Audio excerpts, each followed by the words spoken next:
Good morning. Oh, so I just want to say good morning again to everybody. And it is 5 a.m. in Alaska here. And you saw where I had to work out in the evening on the last video. I just wanted to say find your niche during the day because, oh boy, that evening one was tough. And when I tried to do it the next day, I didn't even do it. That's how tough it is for me to do it in the evening. I'm just exhausted. I work all day. It's not my thing in the evening. But you know what? It may be yours. I was just talking to my cab driver on the way over here, and he was like, I have to work out in the evening. That's why it won't get done unless he does it in the evening. So some people at noon during your lunchtime, or talk to your boss and see if you can get an hour and a half during your lunchtime. Whatever it is, we have to figure that out. And then you have to be committed to staying with the pattern of your body. So that's what gets me out of bed this morning was like, well, I'm not doing it in the evening. So I'm going to get my butt out of bed and get this done in the morning. Oh, my cab driver slid off the road in the ice and fell into a ditch. He was trying to avoid a fox. A fox was running across the road and he slid on the ice. So I felt sorry for him. But I told him that it taught me a really good lesson. He was apologizing. I'm going to keep this tea by me because I've noticed my throat gets really dry. It's super dry here. It's a lot like Colorado. And I have to talk. But hey, keep your tea there too. So I want to go right into the bridge.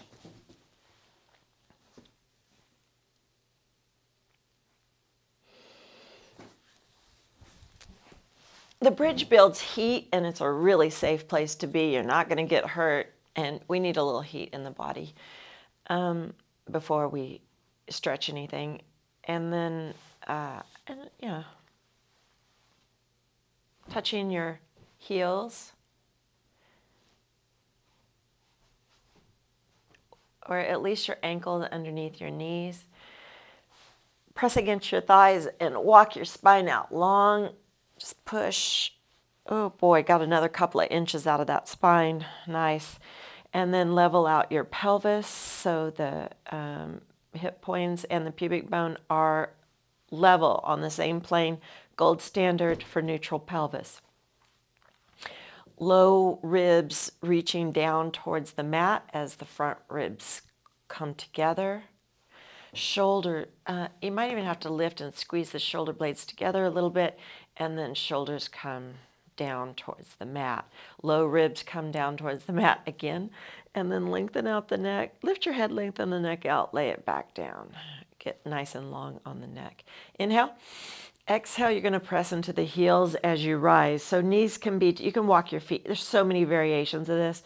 So feet can be together, knees can be together. Squeeze your knees together. Hip width apart is nice for the nutation of the sacral plate. So the bottom of the spine is a plate, and it has to rock back and forth. And sometimes it needs a little space to do that. So feet hip width apart.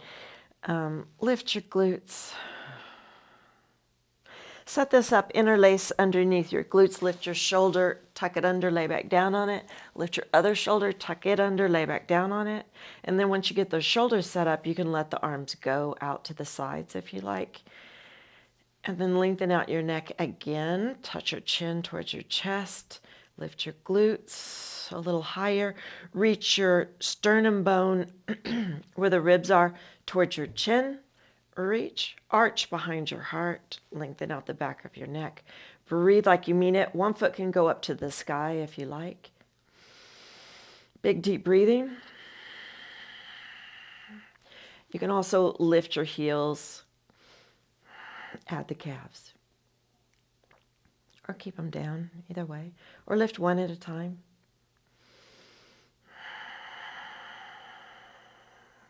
Get fascinated with your breath. And I just wanted to talk to you a little bit about Mr. Tuna on week 1, day 5. I'm sure you've watched that by now. And So basically what we're saying there is 5 small meals a day, 200 calories each. Every successful weight loss program has that. Nutrisystem, Jenny Craig, Weight Watchers, it's wait. I know Jenny. I've done them all, so I know what they do. But Jenny Craig does 300 calories for your 3 meals, and then 100 calories for your snack. But I just like to keep it at. My mind has a hard time remembering what I just had. And then I start negotiating and going, well, I'll have 400 calories here and then I'll skip the snack. And no, none of that. That's the trap. So just do 200 calories 5 times a day and do not skip one of them. That is the biggest mistake everyone makes. I almost did it last night. I was like, I can't find anything I want because I eat out every single meal. But I only eat a quarter of it now because meals are about 1,000 calories. So I eat a quarter of the meal and then take it home and use it for my snacks later. But I couldn't find anything. I thought, oh, I'll skip it. And that'll put me that much more ahead. And then I'm getting hungry and hangry. And then I start hating this whole thing. So I'm like, no, I will eat 200 calories. And I did. And I felt much better. And then my roommate had like brownies or something. And I was like, nah, I'm not hungry. But if I hadn't had that 200 calories, I probably would have. Breathe like you mean it. It's starting to burn. So the success is 200 calories 5 times a day. No more, no less. No more, no less. That's your motto. No more, no less. Slowly come down. It is the tortoise that wins the race. I know, Americans, we're rabbits. We want everything to happen now. We want to speed it up. But seriously, and it's the research backs up exactly what I'm saying. It's the people that take it slow that have the highest success rate and keep the weight off. So we're going to go with the research. Same thing with your cardio. Happy baby. Reach, kind of stretches these glutes out. Reach to the outer edges of the feet. You can do a belt here, or you can just hold your ankles. And then you're going to rock back and forth. Happy baby. You can do any version of it. Straighten out the knees a little. So cardio, if you don't have a treadmill or you can't walk outside or swim or bike, any of those things, you can always dance. Turn on the music and dance for 20 minutes. You got to dance with your whole body and dance a lot. Also, if you can't use your legs, and now hold the outer edges in a butterfly. So this is a supine butterfly position. Tailbone down towards the mat, stretching the hips. And now you're going to rock up to a seated position. Oh, this is actually a Pilates move. Isn't it funny how your body just naturally goes into some of these moves? So big toes together, hold the ankles. Inhale. You're going to exhale, rolling like a ball like we did last time, just to like the bra strap level. I'm going to use a little momentum there with the feet. That's a no-no. Inhale. Exhale. Use the abs, use the abs. Pull, pull, pull, pull, pull. There it is. Inhale. Exhale. Rock. Oh, use momentum. Do you see how fast that was? Inhale. Exhale. Pull, pull, pull, pull, reach.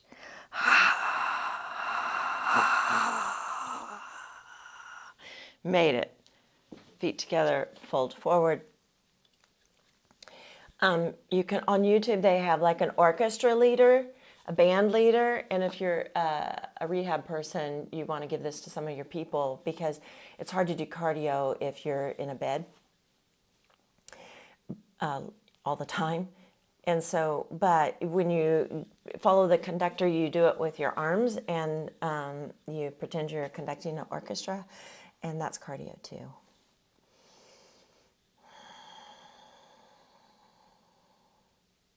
Same thing there, 20 minutes, no more, no less. People, we're pretty good at hitting the 20, but the problem is we want to do more. Okay, if I did 20 minutes, I'm going to do 40. No. Just do 20. I do have to do it to myself all the time. That same thing happens to me on the treadmill, like once a week. That happens to me because I have a little extra time and I think, oh, I'll go to 30. And I have to say to myself, no more, no less than 20 minutes. Because the minute I do 40 minutes, the next day I don't want to do it at all. And I start to negotiate. Well, I did 40 yesterday, so I'm not going to do it today. So don't fall into that trap. No more, no less. 200 calories 5 times a day. No more, no less. No negotiating. Negotiating is one of the stages of death and dying. Like, this whole thing will die. It is one of those stages. Let's do the gate.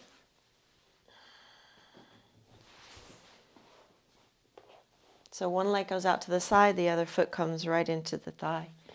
Inhale, and exhale, you're going to side bend. A security guard. Side bend over the leg. Oh, it's nice to know security's looking out. They're like, what's that girl doing at 5 in the morning in the PT clinic?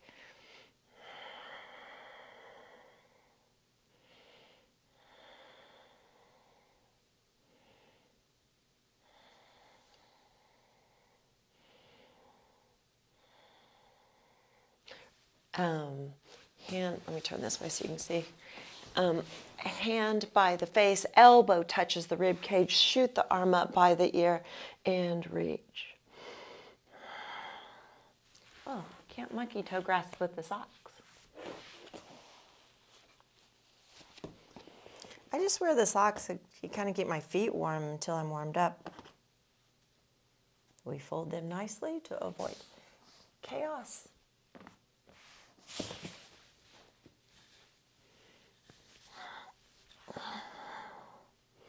Rock to the front edge of your sitting bones. Elbow to the inside of the knee. Press the elbow into the knee to open up the chest so that the top shoulder comes back. Breathe. And feel the quadratus lumborum, the muscle that goes from the rib cage to the pelvis. That one is a huge culprit of back pain. So this is incredibly important.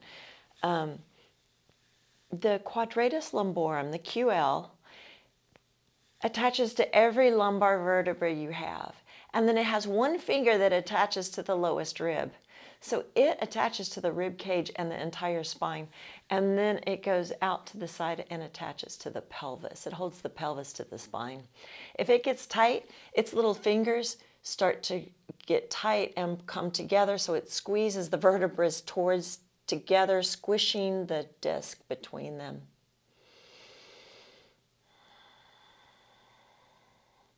This has got to be stretched out. Feels good.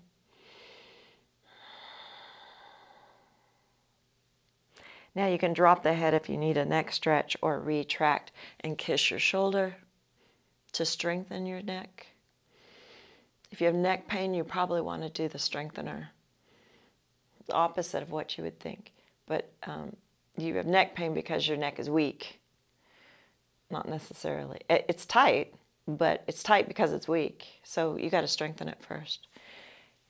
And then slowly come up. We're going to stay on the same side. We're going to stretch the QL again in the lounge lizard. I just like saying that name. That's my favorite. This is like my favorite pose just because I get to say lounge lizard. So pretend you're on a tightrope, ankle, hip, hand, everything's in a straight line. Stack your feet, dorsiflexion at the ankle, drop your head. Now, the trick here is this top hip.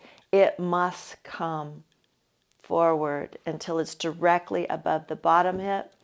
or you won't feel anything. If you come back here, if you let this hip drop back, it's nothing. So this has to come forward, forward, forward. You can even come forward a little more. And then that gets more the anterior side of this area. But we're going after the quadratus lumborum, which is on your back side. It's on your back, but it attaches here. So that means you got to stack the hips right on top of each other and then sag here. Let your head sag. And as your ribs sag towards your arm, you feel this side abdominal stretch and the QL. Now, if this is too much for you, you can walk the hand out some. That'll bring you down. And if you have back pain, the QL is tight, and you probably have to come down to your elbow. But wherever you feel this, if you don't feel a side stretch, you need to go deeper. So here, here, here, and eventually to here. Big, deep breathing.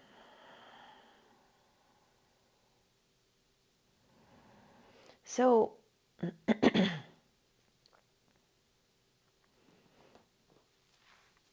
Buddha, if you watch Siddhartha with Keanu Reeves, that's a really great movie. And so Siddhartha was Buddha's name in real life, and he tried everything. Like, he starved himself to death, because that's what the yogis do. They do abstinence of food. Some of them try to live on the air, and they get really, really skinny. Right? Anyone can lose weight. It's calories in, calories out. You know, there aren't any fat people in a concentration camp. I'm not disrespecting people in a concentration camp. I'm just saying, if you don't eat, it's about calories in, calories out. That's what it's all about. But this is what Buddha found out, was because he was a prince before, the son of a king, a gluttonous, eating everything. And then he went to abstinence and no eating. And so he said, the middle road is the way. The extreme poles are just that. They're extreme, and there is no happiness.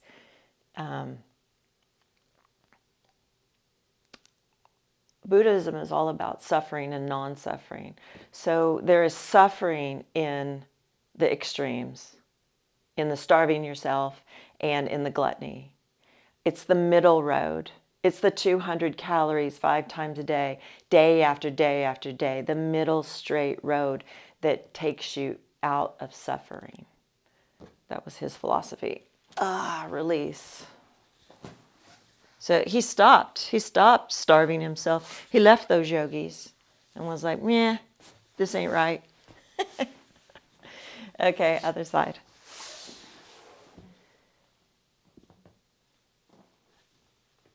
Again, it is the tortoise that wins the race. There's a reason we have that little saying. Take a drink. I'm sure you... It's better. That's what I needed.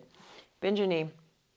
Reach out to this big toe or ankle or shin. Whatever you can do today is perfect. And then work on extension, elbow to the inside. Press your elbow into the knee. And if your elbow doesn't reach there, just pull your top shoulder back like you're trying to reach the wall behind you. Hand to face, elbow to rib cage. Shoot the arm up by the ear. Retract your head, kiss your shoulder to strengthen. You can drop your head if you need the stretch. Big deep breathing.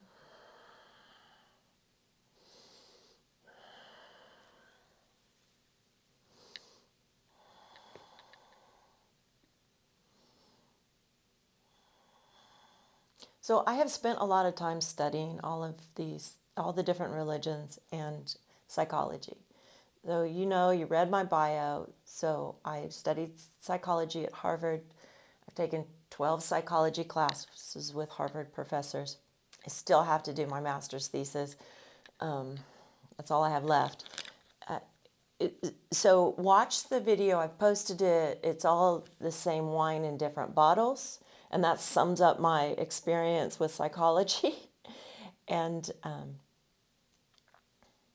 big, deep breathing. And then with the religions, so in college we had to take 4 years of a foreign language, and I took biblical Greek. So I translated the New Testament is written in Greek, most of it, and we translated it from its original language into English over 4 years, sentence by sentence by sentence. So I know what it says. I've read it in Greek and had to think about it so much to translate it into English. And by the way, Greek, biblical Greek is dead. It doesn't even exist anymore. But it's a puzzle. That's why they say, oh, that's all Greek to me, because Greek is hard. So straight line, ankle, knee, hip, hand are all in a straight line. Stack. This top hip must stack directly above the bottom. Drop your head.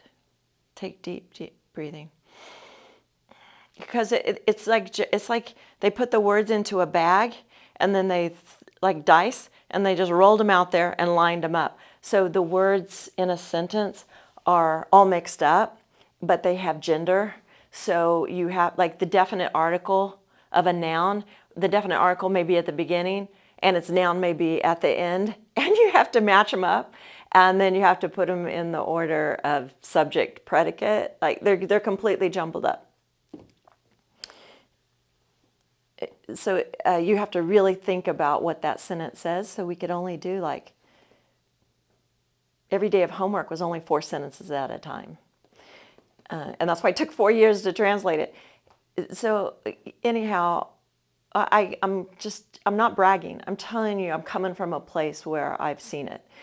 So Jesus was all about the heart, and Buddha was all about the mind. So sometimes I quote Buddha on certain things because we're talking about the mind. And then a lot of times, I think you've already heard me quote Jesus because I was talking about the heart. Jesus is the king of the heart, and Buddha is the king of the mind, that's for sure. But, Buddha never professed to be a god in any way. He was a philosopher, and said he was. He didn't even say he was a philosopher. All these people are they all existed. We have a lot of proof that they were on the planet. And they were all very humble, which is the opposite of pride, which is one of our deadly 7 sins, right? The first one is pride. Humorous or humbleness is its opposite. So they had an absence of that pride. That's why we still talk about them. Breathe.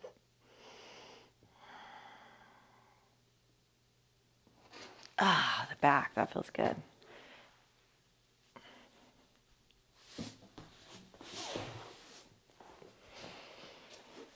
Okay, this is just a good old forward fold, but we're going to do it properly. So bend your knees, reach to your big toes. Lengthen your spine, lengthen, lengthen, lengthen. And if your belly's too big for this, widen out like so, and let your belly go between. Tall spine. You're going to walk your heels forward as long as you can keep a tall spine. You may be here. You may be here. But you're trying to reach your tailbone towards the wall behind you. Lengthen your spine. Pull your shoulders down away from your ears so you're depressing the scapula and strengthening the lower trapezius muscles. Those will stabilize the shoulder blade. And then walk a little bit forward. Lengthen, lengthen, lengthen. And now you're going to try to put your hip bones on your thighs. Hip bones to thighs. Hip bones to thighs. Hip bones to thighs. Tailbone lifts and points towards the back wall. Spread your toes. Lengthen, lengthen, lengthen, and lower. And now you are going to add when you get to a point where you can't do that anymore, you're going to start rounding the back. And again, your feet can be wide.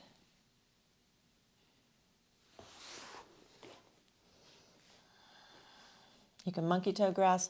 You can reach to the bottoms of your feet and pull your toes back.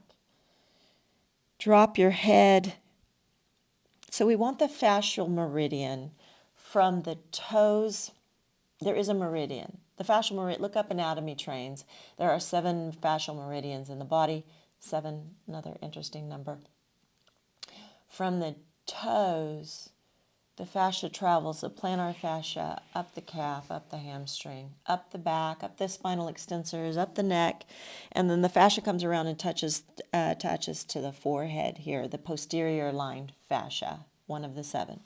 So we're stretching the entire meridian, the entire line. That means you got to pull the toes back.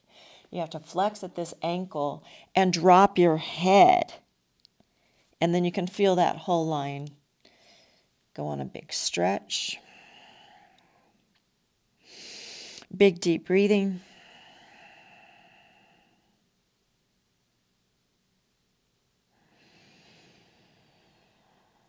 Breathe into your back. Feel this is a great place to breathe into your back. Feel your back expand and get bigger and bigger and bigger and bigger.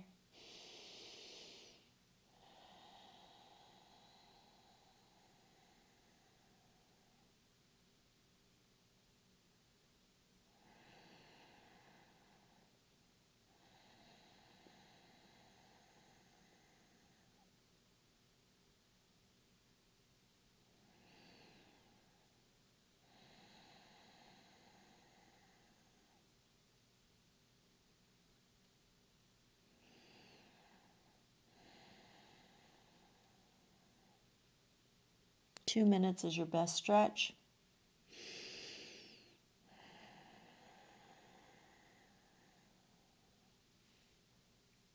Drop your hands, slowly roll up through your spine, inhaling. So you have to strengthen and stretch every single muscle in your body almost every day. That's what we're doing here. I do want to strengthen the back. A lot of the cardio we do is low body, so the low body gets a lot of strengthening, and the upper body it gets sacrificed on that one.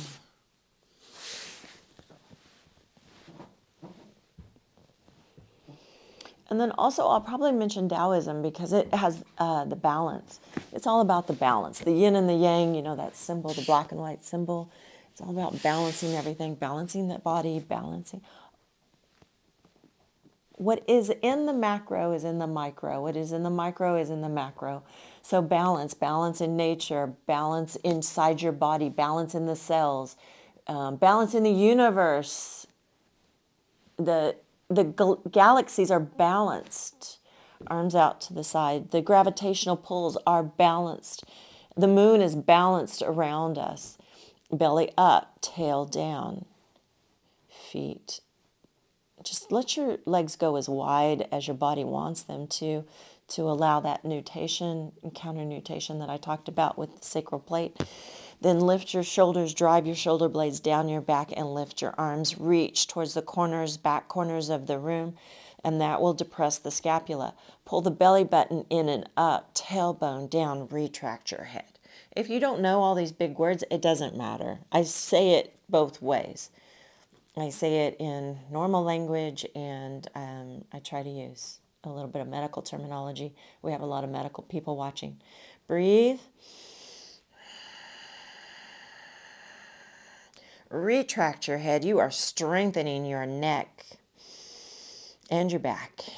Now you're going to lift a little higher. Lift the arms as high as you possibly can. Squeeze the shoulder blades together. And you are an airplane now. Bank to the right or left, whichever way you want to go. And then turn the other direction. Retract your head, look up in that direction. And then bank the other way. You just go at your own tempo, however you want to bank. But the shoulders keep lifting, the hands keep lifting, belly up, tail down. So the glutes have to maintain their strength. Breathe like you mean it.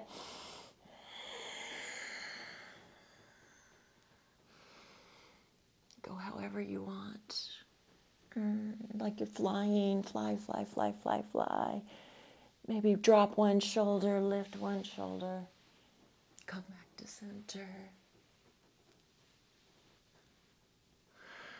And let it go. Whew.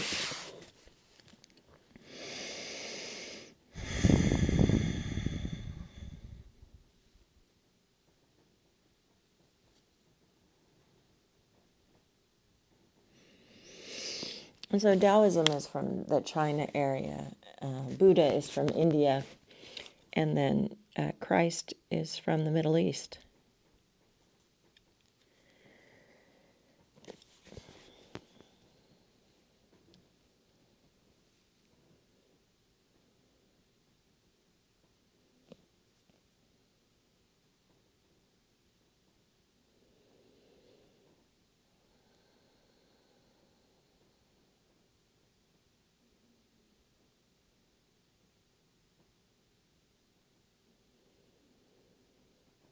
Balance is a universal truth.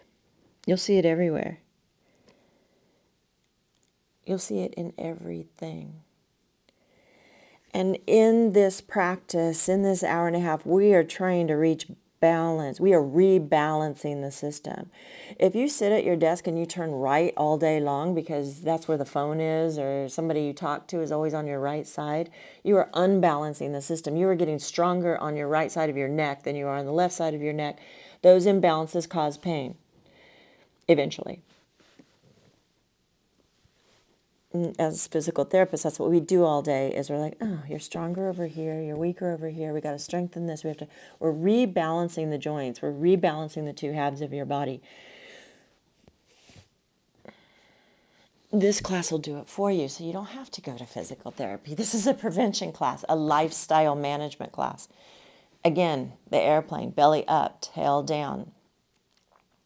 You don't need to lift your legs. If you want to float your feet because you're super straightening your knees, that's fine. When people lift their legs, they get too much into the low back. So just hover the feet above the ground. And then again, lift shoulders, pull shoulder blades down the back, reach towards the corners of the wall, and begin your flight. And you're banking and lifting through the center and banking down the right. Breathe like you mean it. Retract your head. You can even twist the head and look up at times. Reach down by your feet. So I'm reaching my hand towards my feet, really getting into this side, back, extensor. Side bend, side bend, side bend, twist and lift. Shoulder blades down the back. Lift the shoulders. Breathe like you mean it. 4 more breaths.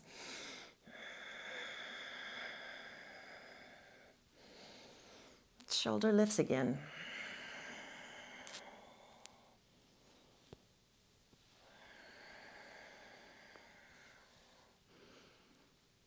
And release.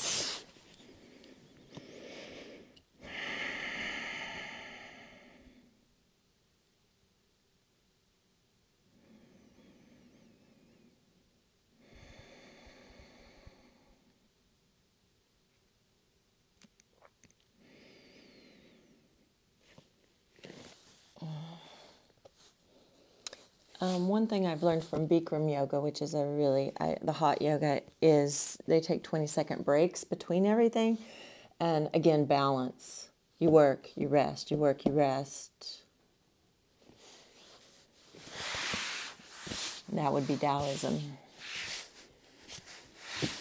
Hands under shoulders. You're going to press up. We're starting to get that into our language, like the work-life balance.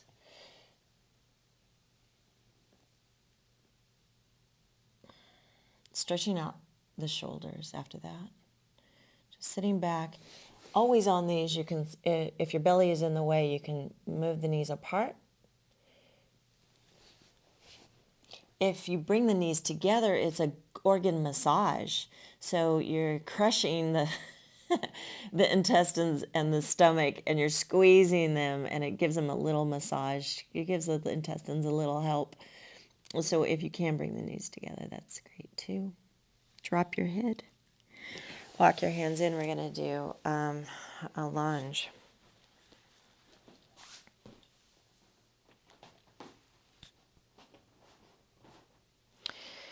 $90 degrees, 90 degrees, 90, 90 everywhere, hips and knees. So they're like box corners. I'm debating on whether to start the arms here. So hands on hips, we're not going to do the arms. I haven't taught it yet, and it's really difficult. So the right hip goes back, hands on hips, and you're going to hinge forward. Now we are letting the knee pass the ankle, and that's always a big no-no, right? But not here, because my weight is below my knee. My weight is not above my knee. So here is a nice place to bring the knee into its full range. And the ankle is really what we're after, because we want this dorsiflexion here. It's hard to balance on these cushy. The harder the surface, the easier the balance is. Bring your ribs together. Lean into it. You might have to step out a little more, actually, if you can get lower. This back thigh is on a stretch. Shoulders up, back and down. Retract your head. Curl the back toes under.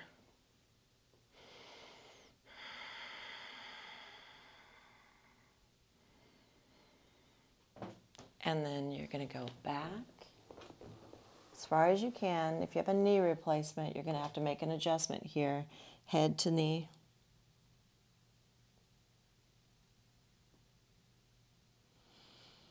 So you can do this like this as well. And then you're going to switch legs. You've got to get this quad. This front hip pulls back so that it's level and squared. Lunge. And you can let the knee cross the ankle. Pull it back. Lean into it.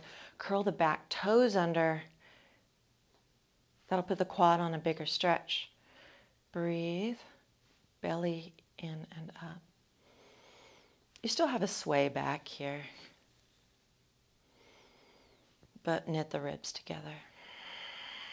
Breathe like you mean it.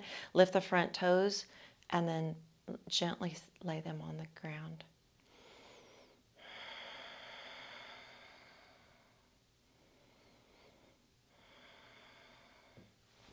Lean back and flex.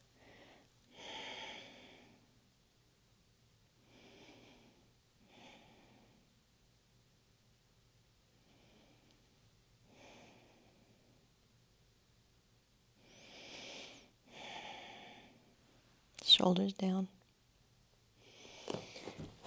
Side plank, we'll do it in one more ab, one more shoulder. Elbow directly under shoulder. You're on a tight rope. Straight line, ankle, knee, hip, elbow. Press down with the fist and then bring the fist to the corner of your mat for your external rotators at the rotator cuff. Shoulder has to come down and back. It cannot be out here in front. You can dislocate that way. So shoulder back and down. Hold it there. If that's enough for your shoulder, stay here. Or just lift your hips ever so slightly off of the mat till you feel the skin on, but the bones are lifting. Or top foot can come down and lift to here. Or you can stack. Breathe like you mean it. You can bring the arm up to the sky. Retract your head, kiss your shoulder.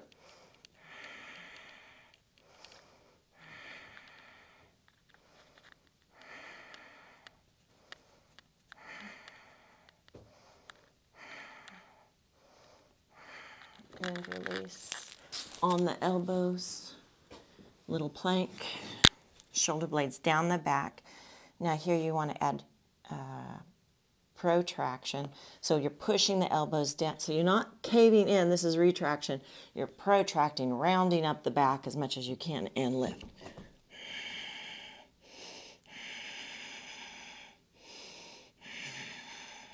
You can be on your knees as well.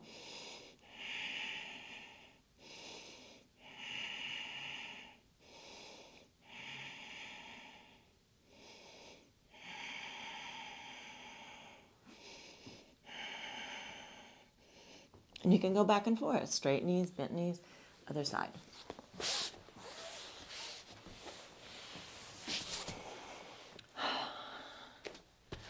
So the trick the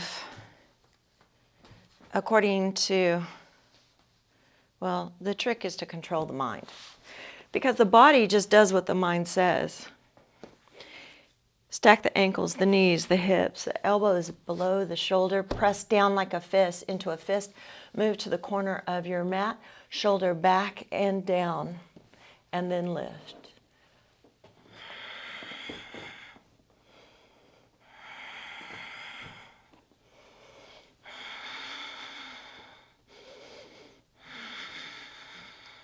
Breathe like you mean it. One side may be weaker than the other. Adjust for that. Kiss your shoulder.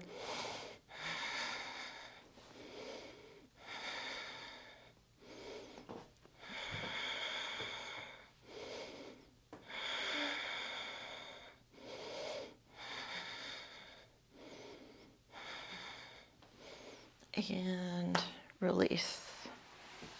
Okay. Let's go to sleep.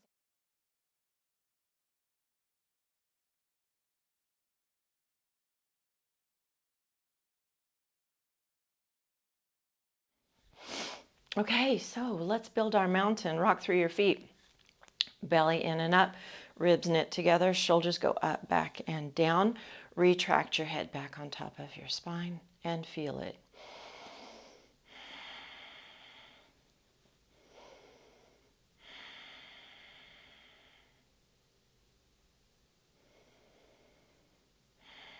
We're going to build some energy in the system, so we're going to go into Wu Qi. So feet are about hip width apart. You're going to inhale as your arms come up. Exhale as you throw them back. Inhale. Exhale. Inhale through the nose. Exhale through the mouth.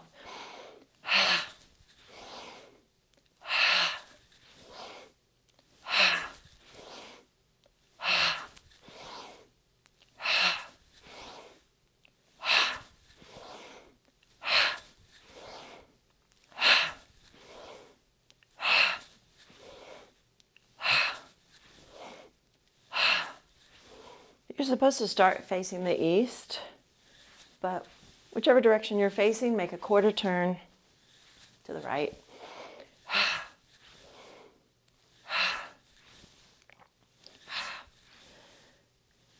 So we're talking about linking the mind and the body, and we'll go back to I'm always giving you two analogies. I'm giving you the horse and carriage analogy, and I'm giving you the computer analogy. And I'm hoping you attach to one of them. One of them may make more sense to you than the other. One is alive and one's not. But they're both the same analogy. So if you see me going back and forth, forgive me. I'm trying to reach two different types of people. Quarter turn. So the computer, the hardware, think of the hardware of a computer. You have the screen and you have the keyboard mouse. Keyboard has the mouse with it. The keyboard and the mouse are essentially the same thing. So I'll probably just say the mouse.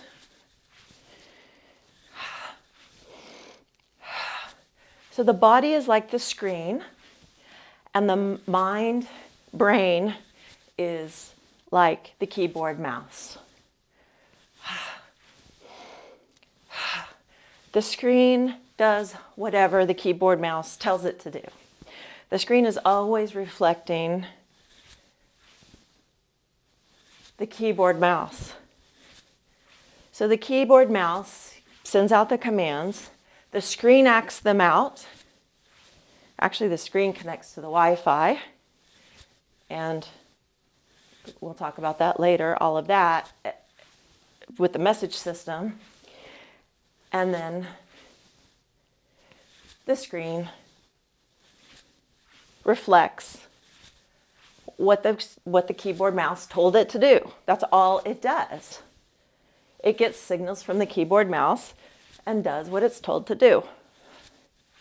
So it is the more subservient of the two, between the body and the mind. The body is subservient to the mind. It just does what it's told to do. It's constantly trying to that's all it wants to do. So the name of the game, turn back to front, Find your mountain. Feel the tingly. The name of the game is to get control of the keyboard, mouse, mind, brain. If you can get control of the keyboard, mouse, the body will fall in line. And in our culture, we do the opposite. We completely neglect, we let the keyboard mouse run amok. We let the mouse do whatever it wants to do. And then we abuse the screen because the screen won't do what we want it to do. Well, you have to go through the mouse.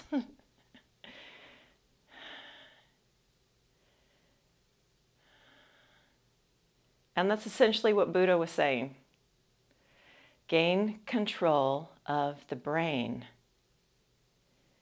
and suffering will go away.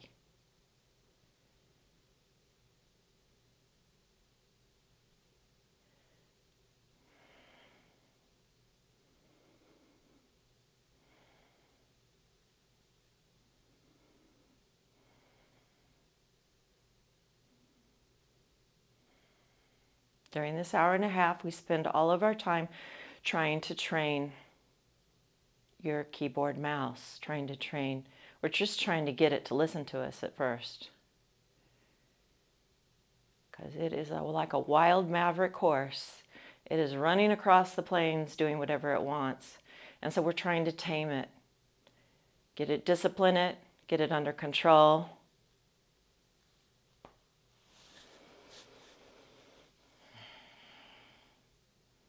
Then we're also reprogramming it. Our 30 minutes of meditation is spent reprogramming the mouse. Tai Chi. Feet are hip width apart, bend your knees. Qigong, actually. Let's reach all the way down, as low as you can go. Inhale, come up, and reach up. Exhale, inhale.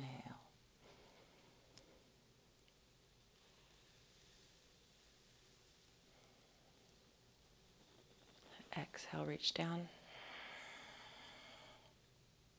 Inhale, come up. And just in this, acknowledge mind, brain, we're going to take care of you. We're going to train you. It's time for some discipline. And then we're going to rewire you into non-suffering, into happiness, into calm, serenity, peace, all of those things that we're yearning for. It comes from a rewiring of your belief system. So we're taking the mind, we've got to take it to its alpha waves and eventually to its theta waves. Alpha's good. That's where the rewiring occurs. And we're rewiring to get rid of the beliefs that no longer serve you and to wire in beliefs that do. Simple.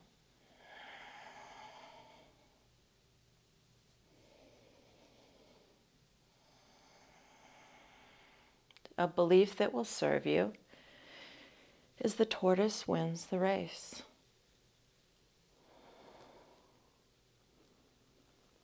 I don't have to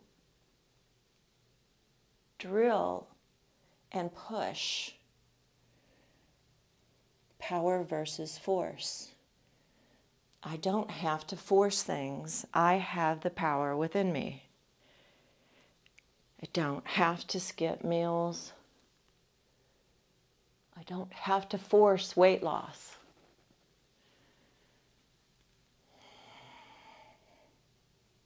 It's not that hard. It's more about discovering the power within you and watching it radiate out. And the power is already there.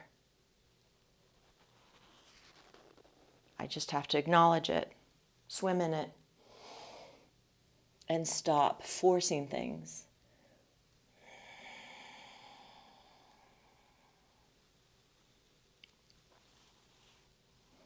Now we're going to twist to the side.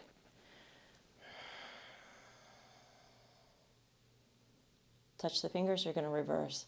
Arms come up as you come up, into your head, down your body. Twist, reach, arms come up, turn back, touch the head, and down the spine.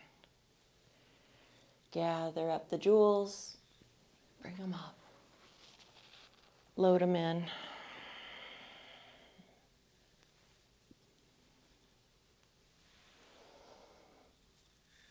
Take a look at your day today. Am I forcing this?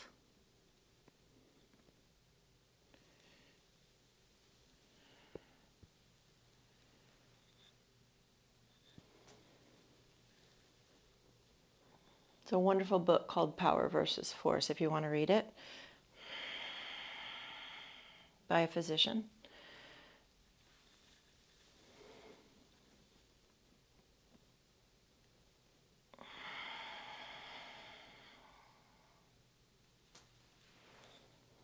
I'm not making these things up.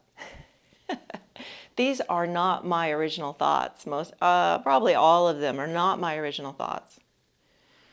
I study and study and study. I do compile things together that I've studied and read.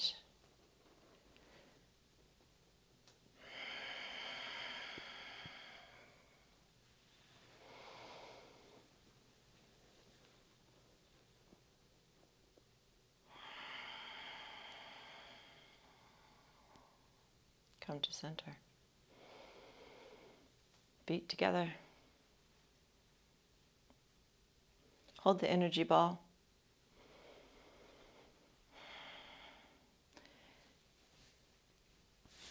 We're going to step out with the right foot. Float the energy ball across the knee. Flip it. Step out with the left foot. We're going forward. So the back hand is on top. Just keep trying it, you'll get it.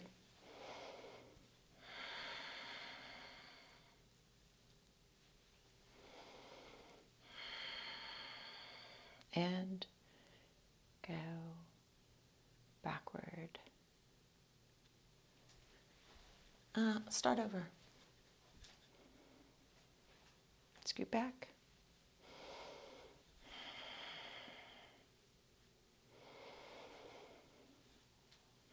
Pretend you're in slow motion, like you're watching a slow motion film. Bring it across the knee.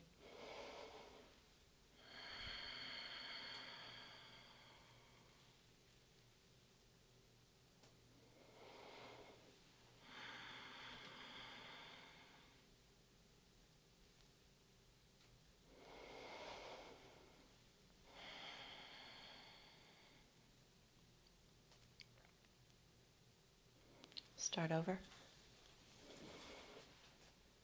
We'll add the backward. It's a little more difficult. Inhale, right foot. You may be able to make a circle in your room. You don't have to go backwards.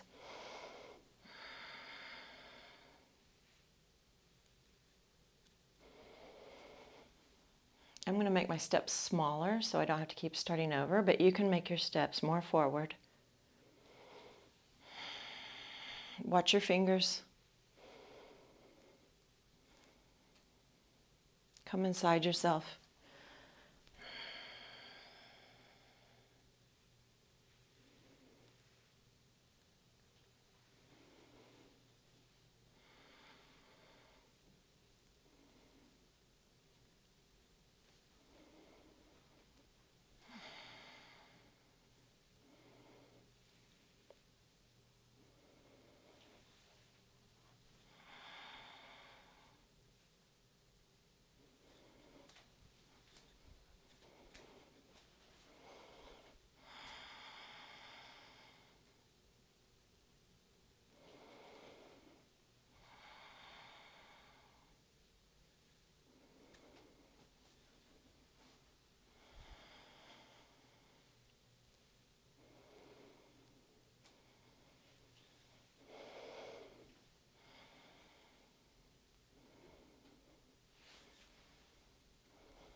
Come to center.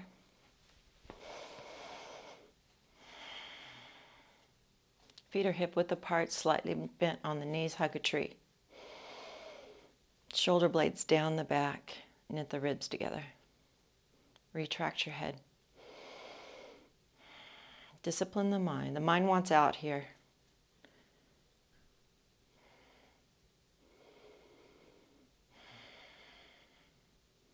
Discipline a brain. It's an organ. Teach it.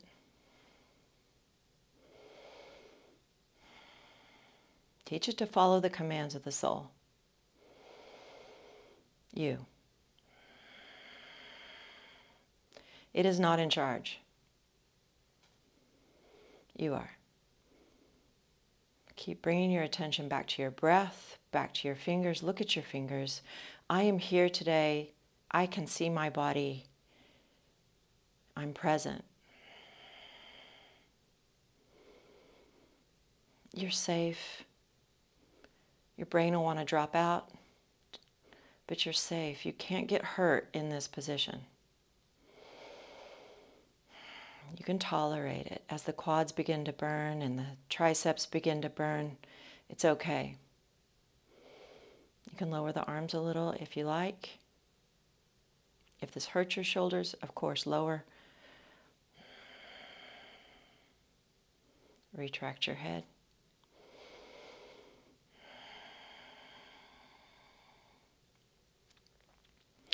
Giving the mind something to do. Let it fix the body. Let it connect to the body. Let it harness to the body.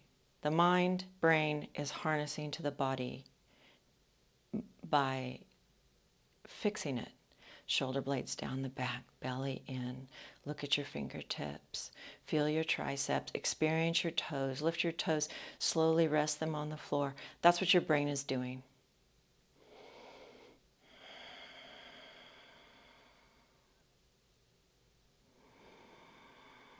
Go inside yourself. Bring your consciousness. Go ahead and close your eyes now. Bring your consciousness inside yourself. Follow your breath. Let your mind, brain, watch your ribs widen as you breathe.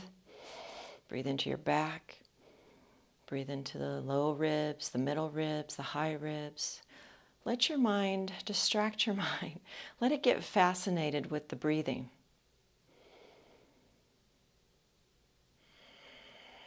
Bring your brain mind inside. It spends a lot of time outside.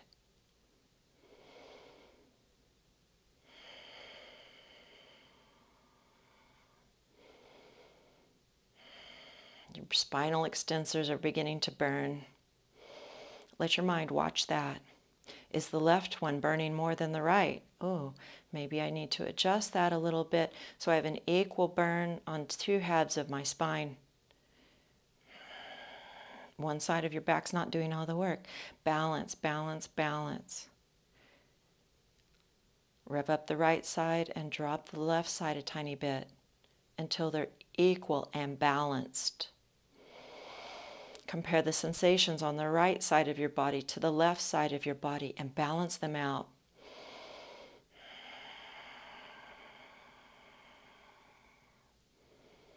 By relaxing one muscle and revving up the other.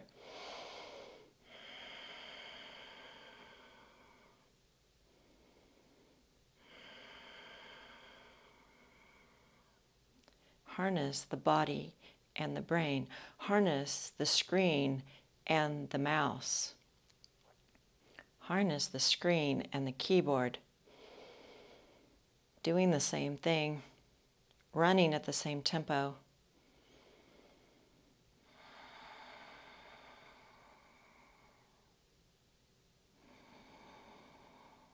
Listen to the sound of your breath. Use the ujjayi. When it starts to get rough, bring in the ujjayi. It's not only is it very powerful and strengthening, but it's distracting for the mind. It gives the mind something, one more thing to do.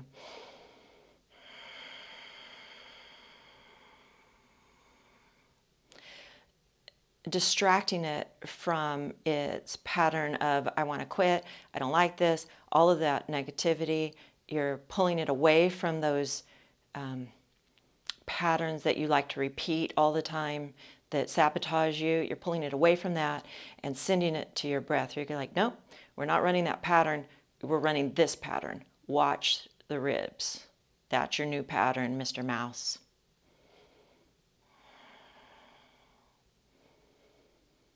That's what you're limited to.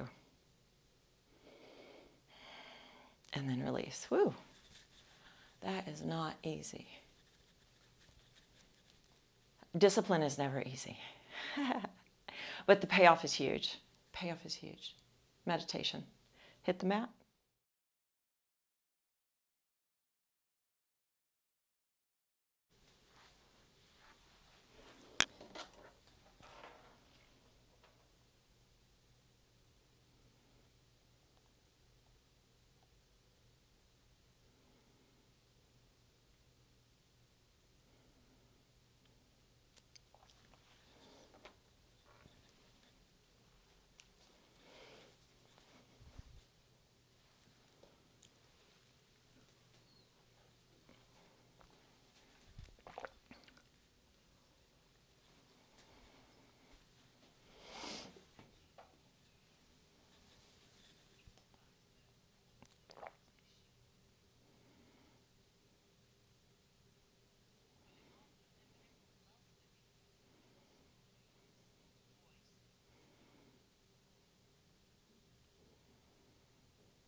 Okay, so let's go ahead and lie down.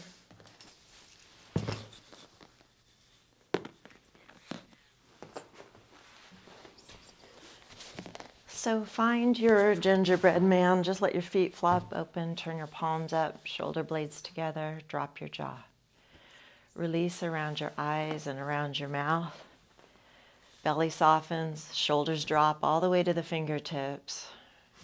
Relax your legs all the way to your tippy toes.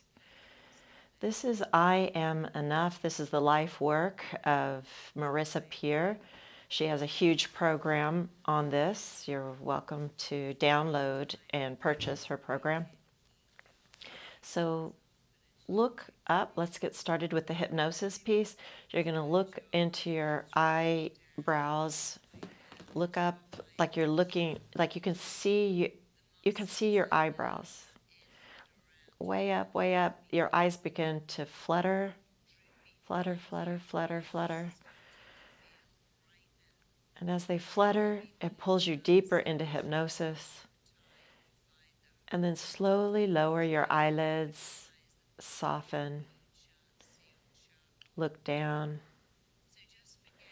And then just forget all about your eyes. Just allow a drifting,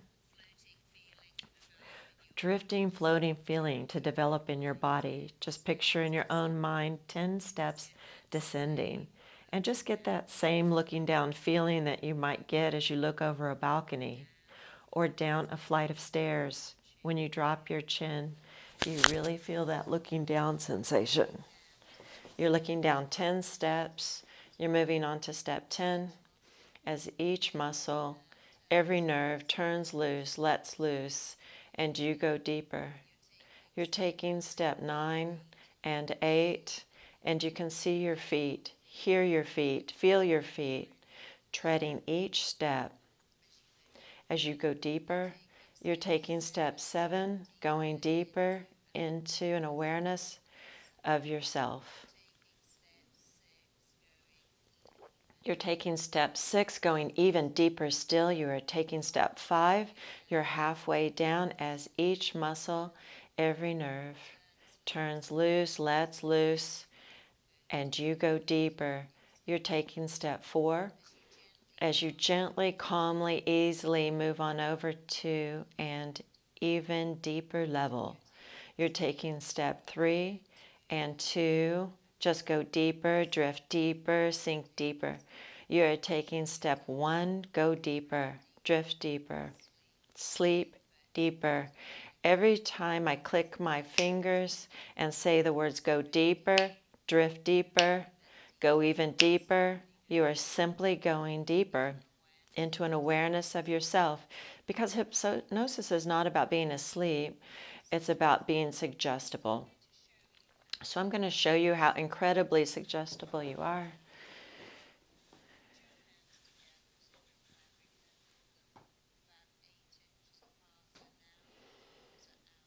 Just relax.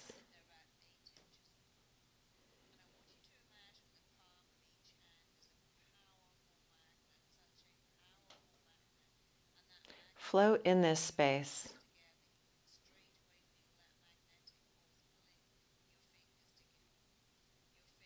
Maybe allow your imagination to create a very safe for you. Very safe space. Maybe somewhere you've been before that you just felt very safe, very beautiful, very comfortable, and create that space around you, just in your mind's eye.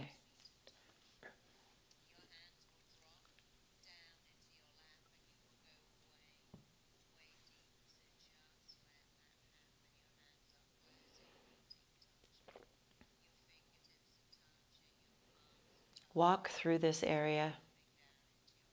Know that you are safe. You are going deeper and deeper and even deeper still. As you go deeper and you stay in this wonderful state, I want you to remember that you came onto the planet knowing that you were enough. I promise you that's the truth. You were born utterly safe and utterly enough. You were born knowing you were worthy and enough, and you were totally entitled to it. And that may have gone away quite quickly, but the truth is you were born knowing with unshakable, unwavering conviction that you were enough. And then somehow, some way, things happened that caused you to doubt that you were enough. Now today, I'm going to count backwards, and you're going to go to a few scenes, and those scenes are going to show you how, where, why, and more than anything, when you began to believe that you were not enough. And when you see what happened, you're going to become free of it. And I want to promise you that you're not going to relive anything. You don't relive scenes, you just review them. If someone smacked your arm really hard when you were a kid and you go back to that in hypnosis, you don't feel the slap, you review it. You don't relive it. And whenever you go back to, I promise you, you've already been through the experience and you've dealt with the experience. And you can certainly deal with the memory, because you can't heal what you can't feel. You can't heal what you don't understand. Things in your subconscious. Understanding is power, liberating, freeing power. So let's start right now. Imagine that you're being pulled back, drawn back, and taken back, way back, right back, so far back. It's like you're back in a time tunnel being drawn back to the home where you lived as a small child. You may have lived in several homes, it doesn't matter at all. Your mind will pick the right home for you. So you're being pulled back, drawn back, taken back, and right now you are finding yourself standing outside your childhood home, standing outside the place where you lived as a child. And like a heat-seeking missile, you are being moved into that home. You're going through the front door, and now you're standing right outside your bedroom. You're even reaching out your hand and touching the door handle. You can feel it in your palm. And you know on the other side of that door, sitting on the bed is you as a child, a young child, who began to believe that they were not enough. And you're ready to meet that little child because you know that that little child is you as a child. And they know that you are them as a grown-up, and you and that child have a complete and total affinity with each other. So reach out, open the door, step into the room, and they're sitting on the bed as you, as a little boy or girl, you as a little child. And I want you to sit down next to that younger version of you. Sit down next to that little child, and they know that's you, all grown up. There's no need for introductions. They know. And you know that is you as a small child. And I want you to ask that child some questions. The answers will come up straight away. The first question is, are you happy? And here comes the answer. The next question is, do you feel love? And here comes the answer. Now I want you to ask that child, what is it that people do or don't do that makes you feel not loved enough? And here's the last question. What is it that goes on around you that makes you believe that you are not enough? Simply ask that little child, what goes on around you that makes you feel that you are not enough? And just listen to everything that child says. They will tell you easily, honestly. They have no need to hide anything from you because after all, they are you and you are them, all grown up. And now I'm going to count backwards from 5 to 1, and you are going to effortlessly go back to a scene, a vivid, vital scene, crucial scene, significant scene that has all to do with how, why, where, when you began to believe that you are not enough. Right now, on the count of 5, you're going back to a vivid, vital, crucial, absolutely significant scene that is all to do with how, where, why, and when you believed that you were not enough. On the count of 4, you are becoming years younger. On the count of 3, you're becoming smaller, lighter, shorter. On the count of 2 and 1, years, months, days are peeling away from your body. You are drifting right back right now to a vivid, vital, crucial scene that is the cause, the reason, the root of you believing that you are not enough. Just be there. And as I click my fingers, a scene is jumping into mind easily, clearly. As I ask you these questions, you are going to know the answers instantly, almost immediately. The first scene is where you are now in this scene. Is it daytime? Nighttime? How old are you? About? Are you inside or outside? Are you alone or is anybody with you? And here comes the only question that matters. What are you doing, seeing, feeling? And more than anything, what are you experiencing? And as I speak, it's a bit like a television being switched on. It's a bit like your computer screen warming up. And all of a sudden, a scene is filling your mind. And in that scene, you know what you're doing. Seeing, feeling, doing. You know what you're experiencing. And how that scene is all linked to when and how and why you would ever begin to believe that you are not enough. And now I'm going to click my fingers and count to 3. Your ears are wide open. You're going to hear some scenes and hear some words. And here's something being said to you, over you, around you, or even about you, all about you. And your feeling of being enough. On the count of 1, 2, and 3, your ears are wide open.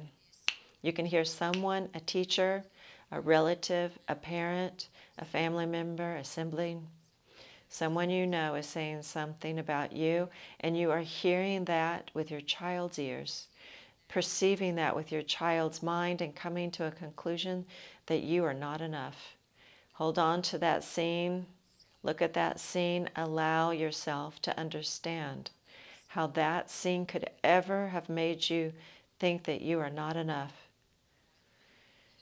And while you keep that scene in your mind, we're going to do this again. On the count of 5, you're going back to another vivid, vital, crucial, absolutely significant scene that is all to do with how, where, why, and when you would ever believe that you were not enough, and you are becoming younger, smaller, lighter, shorter, years, months, weeks. Peel away from your body, and you are drifting right back, right now. Just be there. So this scene, this time, is it daytime or nighttime? Are you inside or outside?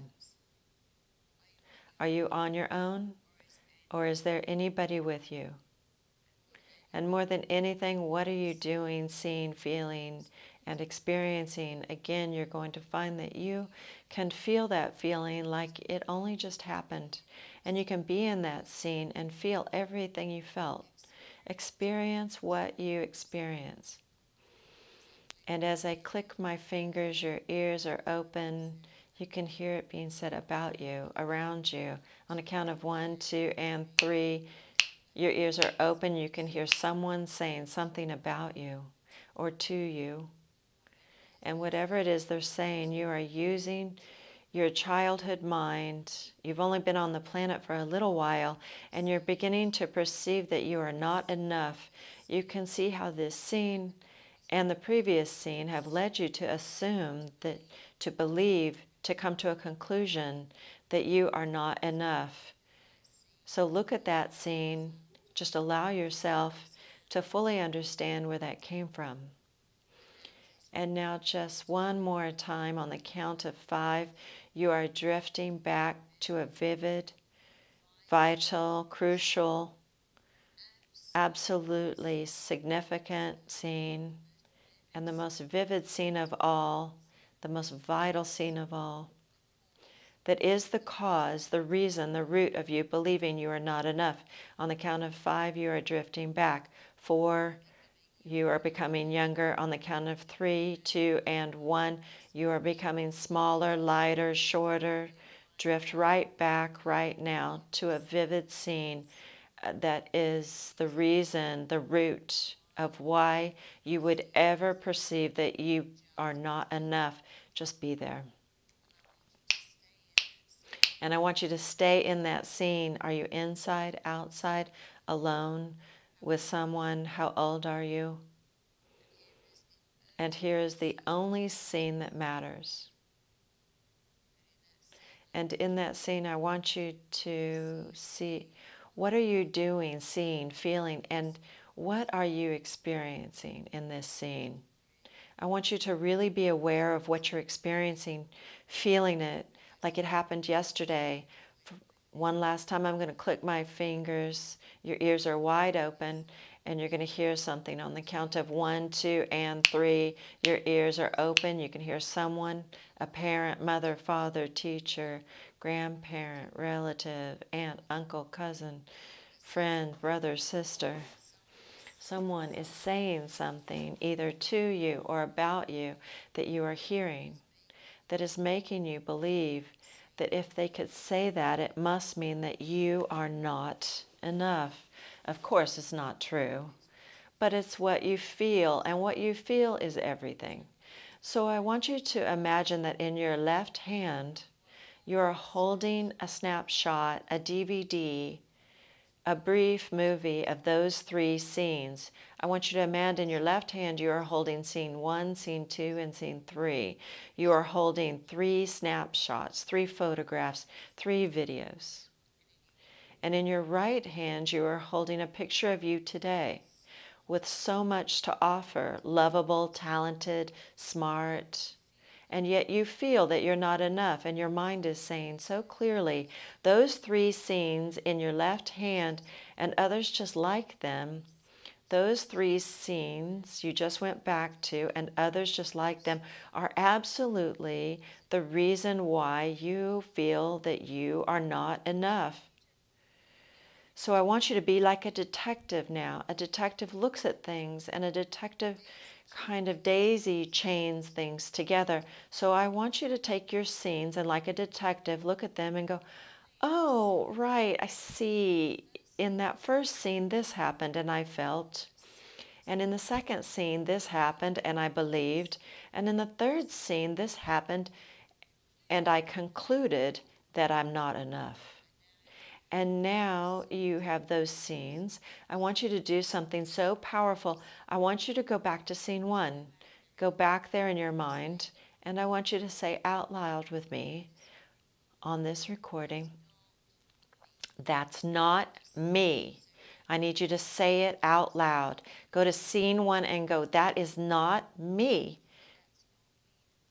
And that's not me because, say it loud. And we're going to fill in the blanks. Let's say your mother preferred your sister, or your mother told you she didn't have any money to go on school trips, or you had to wear secondhand clothes, or your best friend didn't like you, or they preferred your other friend, or a younger child got hurt and you were supposed to be looking after them because you were just a kid and you blamed yourself all your life, or you felt not enough because you didn't think you were cute or beautiful or rich or have nice stuff, or even have a parent who cared and no one celebrated you, which is a horrible thing. But you know what? That doesn't mean you can't be celebrated. So whatever it was of those things, and many, many more, maybe your parents died, maybe you were given up for adoption, maybe you were raised with other people that just didn't do the good enough job of giving you the love that you deserved. I want you to go back to scene one, and I want you to say, that is not me because I am not that little child. I am not 3. I'm not 4. I'm not 7 or whatever age. I'm not poor. I don't live with someone who appears not to like me. I don't go to the class of that teacher that was mean. That is not me because you must say, that's not me because you are separating yourself from that child. So take a few minutes now. It's not me because. And now I want you to go to scene 2 and do exactly the same thing. Say out loud, that is not me. That's not me.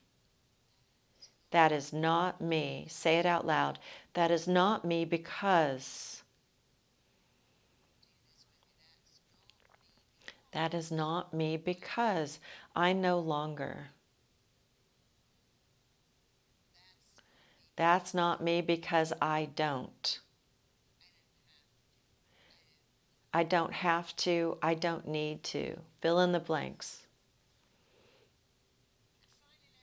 And finally, let's go on to scene 3. And I want you to say exactly the same thing. That is not me. And that's not me because. And fill in the blanks. And really say it. That's not me because I'm not poor. I'm not stupid. I don't live with people who put me down, diminish me, hurt me, and fail to see that I deserve to be celebrated. I'm not that kid that had a life that was disadvantaged. I have power. I get to choose what to eat. I get to choose now. I get to choose how to feel about myself. I buy my own clothes. I don't sit in a classroom with someone who's horrible to me. I don't live in a house with people who don't love me the way I deserve to be loved, because it is not me. I no longer live that way. Just imagine, go back to that bedroom, pick up that little child, and I want you to take that little child to wherever you live now. Even though it's not perfect or amazing yet, I want you to walk them through your front door, and I want you to tell them, you live in my world now, and my world is a better place. I want you to upgrade that child into your world. I want you to go into the kitchen, open the fridge, and go, look, this is all the food, and you get to choose what to eat. I want you to open your closet and go, look, you do have clothes, and they're not secondhand.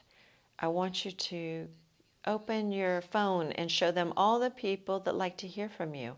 I want you to show them you're a free person in a free world, and you have love. And there are people that love you, but the most important people to love you is you. So I want you to set that little child on your knee. I want you to hold them in your arms, and I want you to say all the things that you didn't get to hear, that you so needed to hear. And for many of us, it's the same.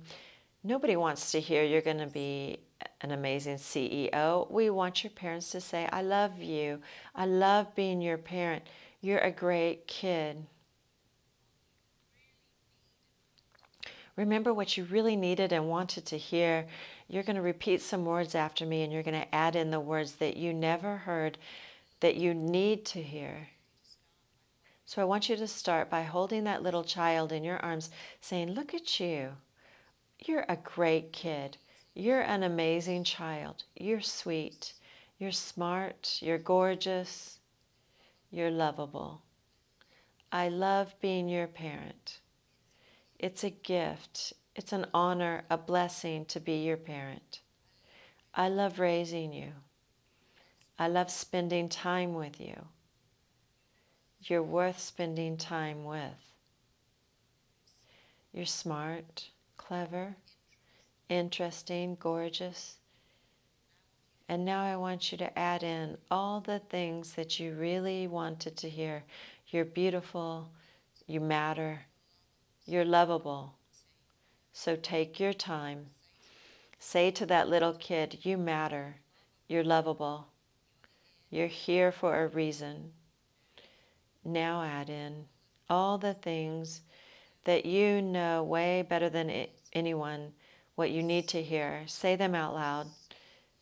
It's so important to say them. Saying them is so empowering. You need to hear these words, and you need to say them. Don't wait for someone else. Say it yourself. I'm a great son. I'm a great daughter. I'm a wonderful, lovable person. Say it now with meaning and feeling, and repeat it many times until it feels familiar. The mind loves what is familiar. And you can make anything familiar, especially praise, hearing the words you didn't hear. Now I want you to hold that child, and I want you to say, you are enough. You have always been enough. You always will be enough. You're enough. And I want you to say with that little child, I am enough. I am enough. I am enough. Say it again. I am enough. I'm more than enough. I've always been enough. I always will be enough. Now that I know that I am enough, everybody also knows that I'm enough. And I want you to take that little child through your house and write it on your mirrors. Lipstick, use lipstick, eyeliner, something that stays. Write it on your walls. Put it on your fridge. Cut out big letters. Buy fridge magnets. I want you to have I am enough on your mirrors, on your cushions. Paint it on a t-shirt. Put it on a sticky note. Stick it on your computer. I want you to see that every time you wake up and before you go to bed. I am enough. I want you to say it. I want you to commit to that little child that every time you're in the shower, that's when you say, I'm enough. And when you clean your teeth, I am enough. Because the truth is you are enough. And now just let yourself go deeper. I'm just going to say a few words to you, and you're going to absorb them like lotion on dry skin. So as you go deeper, understanding is power. And as you go deeper into hypnosis, understanding really is the most phenomenal power. And as you go deeper, you can understand exactly how and where and why, and more than anything, when you ever got this belief that you were not enough. You can understand it clearly. But you understand something else just as clearly. You're not a little kid. You're not that little child. You are a smart, loving, lovable, accomplished, wonderful adult. And as the grown-up, lovable adult that you are, you know, will never again be appropriate or necessary or relevant.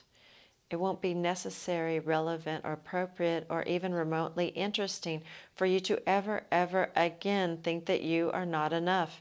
You are enough. You say that every day. You let it in. Here's the truth about you. You are enough. You are not your body. You are not the weight that the scales say.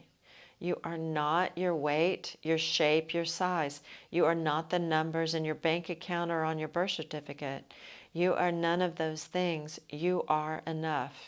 And now that you know, really know, without shakable, unwavering confidence that you are enough, you find that it's so easy to let everyone else know that you are enough too. You just know it. It isn't even what you do. Telling yourself, I'm enough every day is becoming a fundamental, integral, automatic, powerful, permanent part of who you are. And as you say it all the time, it goes in. It goes in, it stays in, it makes a difference. Other people are people you have relationships with, are the people in your life, the people you live with, share your life with, work for, begin to see that absolutely and indeed I am enough. You are enough. Your sense of worth goes out, your sense of your worth goes up. And it all goes up because every day you say, I am enough. You put it on your screensaver. You have phone alerts that ping out. You write it on your mirror. You paint it on a cushion. You can make a piece of artwork that says, I'm enough, and you see it all the time. It is the truth about you. You are enough. You always have been. You always will be. You know it. You say it. You own it. You become it. You become a walking, talking expression of the truth that you are enough. And as you know that you are enough, you are becoming aware of a wonderful transformation taking place in you. You walk with purpose. You look people in the eye when you speak with them. You like people and people like you. They like you because you know that they're enough. And you know that you're enough. And because you know that you are enough, other people know it too. And your sense of self-worth, self-value, self-image goes up. You know that you are enough. You write it on your mirror. You write it down. You say it. You play the audio recording, this one over and over, and you begin and end with a statement of truth. I am enough. You say it so many times when you're bathing, cleaning your teeth, dressing. If you have children, you make a point of saying it around them, around the meal table. You say it to any child that you'd like to influence. You write it on material in your office for other people. This isn't just for you.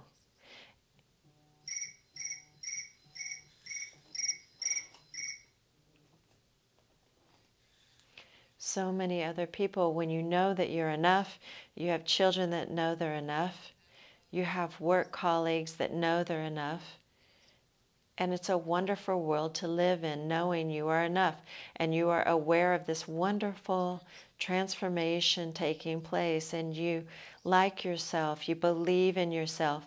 Other people like you because you like them, but also because you really, really like you. No one can diminish you. No one can put you down because you are enough. You say it, speak it, think it, write it, live it. You become a walking, talking expression of the truth about you. And the truth about you is you are enough today, tomorrow, every day, for the rest of your life. You always have been. You always will be. You didn't know it before. You know it now. And everyone else knows it too. So you're going to get this. You can play it every day if you like. You are enough. You always have been. You always will be. And as long as you know it, no one can ever take that away from you. You were born knowing you were enough. You are reactivating, remanifesting, regenerating, and recreating what you were born knowing. You are enough. So feeling wonderful, feeling phenomenal, feeling amazing, feeling powerful, feeling good about yourself, feeling this enoughness starting to work through your very core. It's the last thing you say at night. It's the first thing you say in the morning. You say it out loud. You say it with passion. You say it with conviction. You say it with certainty. You say it with love. You say it softly. You say it loudly. You sing it. You let it in because it's the truth. It is the truth, and its strength is in its simplicity. Your mind can never reject the truth about you, and this is the truth about you. I am enough is healing your very soul. And you make it work. You make it, you speak it, write it, read it, say it every day, and you notice how quickly you change. And that change stays with you forever. So knowing it, feeling it, believing it, living it, sharing it, making it your motto, making it your motto, making it not an affirmation, but the truth about you. This statement is the truth about you. So knowing it, feeling it, living it, owning it, embracing it, adopting it, making it your own, making I'm enough so familiar. The opposite of that, of course, is unfamiliar. The opposite of I'm enough is out of your life. It's in the past, it's gone. It's so far behind you. It's like water in the shower that you last took. The water goes down the drains. You can't collect that water even if you wanted to. It's like the exhaust fumes of your car. You can't go back and get that, even if you wish to, knowing that anything that was detrimental to you, knowing with unshakable certainty that you are enough. Anything else is out of your life. It's gone. It's in your past. Unattached from it. It's shrinking, fading. You're letting it go. You're feeling it go away, down the drain, away from you. You are becoming a permanent, powerful presence in your life. You can calmly, easily return to your full of awareness on the count of 1, feeling wonderful. On the count of 2, feeling amazing. On the count of 3, feeling phenomenal.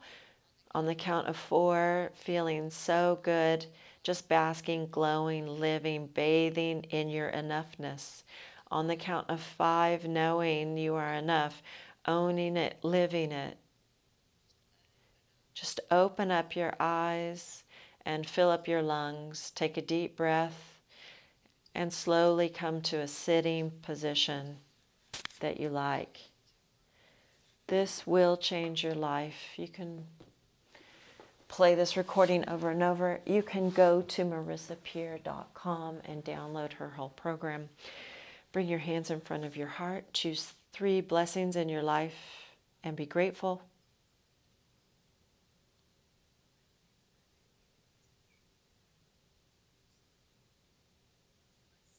As you exhale, lower your ego mind below your compassionate heart in reverence. Inhale as you rise. And namaste. I'll see you tomorrow. Have a great day. Or a great sleep, depending on when you're watching this. Bye.